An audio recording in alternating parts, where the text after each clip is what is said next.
Welcome back, brothers and sisters. Today we are continuing our journey through the book of John, and we're in John chapter 3, verses 22 to 24, which I have titled, Jesus and the Baptist Continued Ministry. Let me read from the verses. After this, Jesus and his disciples went into the Judean countryside, and they remained there with them and was baptizing. John also was baptizing at Enon, near Salem, because water was plentiful there, and people were coming and being baptized, for John had not yet been put in prison. This is the word of the Lord. The historical remarks John inserts in verses 22 to 24 serve only to present the situation in which the dispute arose that furnished the occasion for the Baptist's final testimony regarding Jesus. This testimony is John's real subject. All else is incidental. After this, Jesus and his disciples went into the Judean countryside, and he remained there with them and was baptizing. The plural pronoun in the phrase "with them" includes all that Jesus had done in Jerusalem in chapter 2 verses 12 to chapter 3 verses 21. Although John had given only a slight hint in chapter 2 verse 23 as to what this included, Jesus now moves from the capital into the Judean country. No specific locality is named, as this is done in verse 23 in the case of the Baptist, probably because while the latter had a fixed place where he worked, Jesus moved about from one place to another. The verb in the singular followed by Jesus as the subject, adding the disciples with and, is like in verse 2, and makes Jesus the important person. Why Jesus made this move, John no way indicates. The guess that he was discouraged by what is called his failure in the capital, the addition that he tried less radical measures than the cleansing of the temple, and thus descended to the level of the Baptist's work, is a good example of judging Jesus according to the standards of ordinary man. He had made no mistake in Jerusalem.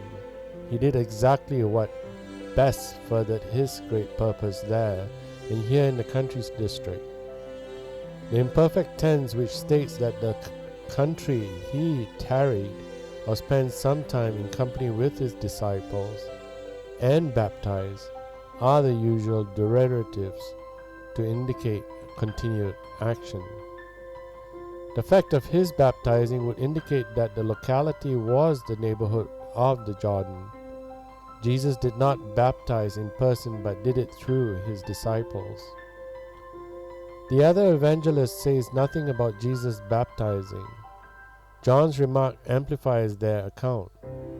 However, lest people should combine John's statement with those of the others in an incorrect manner and think that Jesus did not take up this baptizing until the Baptist's labor were ended, John adds to the remark, now John also was baptizing in Enon near Salem because much water was there, and people were coming to be baptized.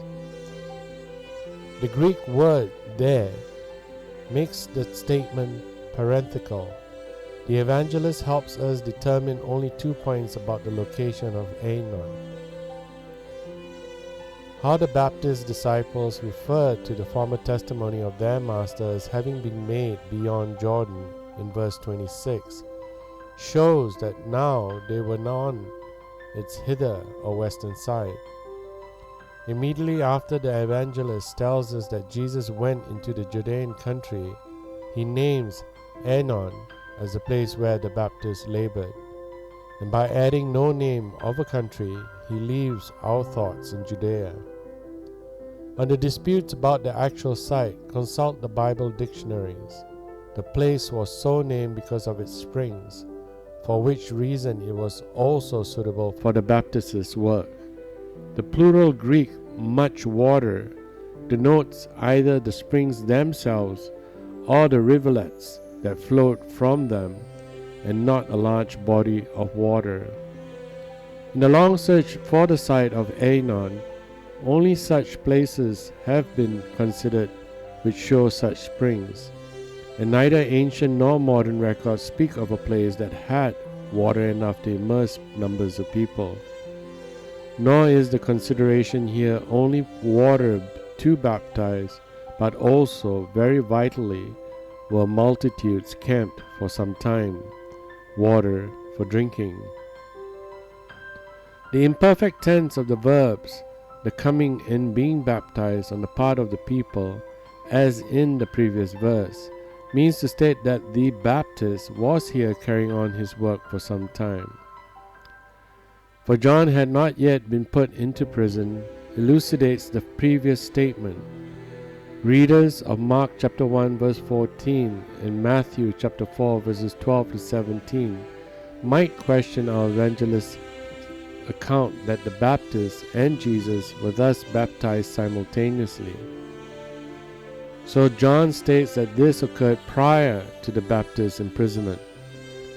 Therefore, this is the reason for the statement, and not the self-evident fact that the Baptist's work ceased when he was cast into prison. That also is why John had the article "had been cast into prison," referring his readers to this famous prison and the Baptist confinement there, which they knew of the other evangelists. This verse provides a chronological timeline of the movements of Jesus together with John the Baptist, which allows us to see the following unfolding story. Thank you, and God bless.